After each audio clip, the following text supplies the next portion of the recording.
Welcome to day 6 of the search for freedom. I pray that yesterday was powerful for you as we begin to love our bodies instead of talking poorly about them. Today, I encourage you to go ahead and speak to your body again and just love on it a bit. We talked about a house divided cannot stand in the last video, and talked about the mind, the thoughts that we have about our bodies, and then our physical bodies and how they respond to those thoughts. And now I'd love to flip it and talk about our minds. One day I felt God say, "Lauren, do you know that I love your mind?" And I hadn't realized it, but I did not like my mind.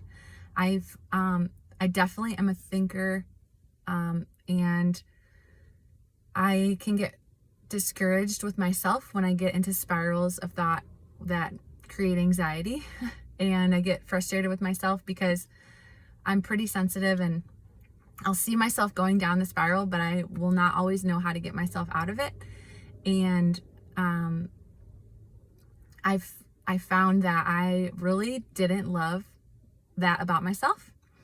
And as I'm learning more about the search for freedom, there's such freedom in not judging ourselves or others. I think when we stop judging ourselves, it's easier to stop judging others. And when we start to show compassion for ourselves, we experience true freedom. And so God said, like, "Lauren, do you know that I love your mind?" And I was shocked, because I get in these swirls and I'm like, "Wait, Lord, really?" Like, even though, kind of like we talked about in day 2, like, Lord, I'm dark and flawed, and the King says, "Yet you're so lovely." Like, God made us and loves us. And so I was like, well, if you love my mind, then like I want to love my mind. And so I started to just say, like, "Lord, thank you for how you wired me. Thank you for how you give, like, how I think, how I process the world. Thank you for the way that I filter information. Thank you, God, for how you created my mind.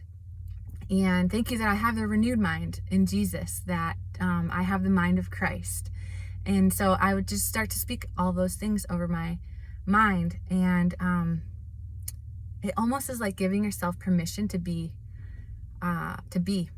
exactly where you are, and knowing that God will continue to grow us, but not judging like the process and where we're at and how he created us. And so today I would love to encourage you to bless your mind, to think about how you think and how you process the world and how you filter information, and just thank God for those ways, because really you are so unique, and he gave you your brain, and he gave you, whether you process information slowly or quickly, like he intentionally chose that for you, and he loves your mind. And so I just bless your minds today. I bless you to know that you also have the mind of Christ, that's bringing you into freedom, that's bringing you into greater truth, that sets you free, that your mind is being transformed, but at the same time, it's so beautiful exactly where you're at.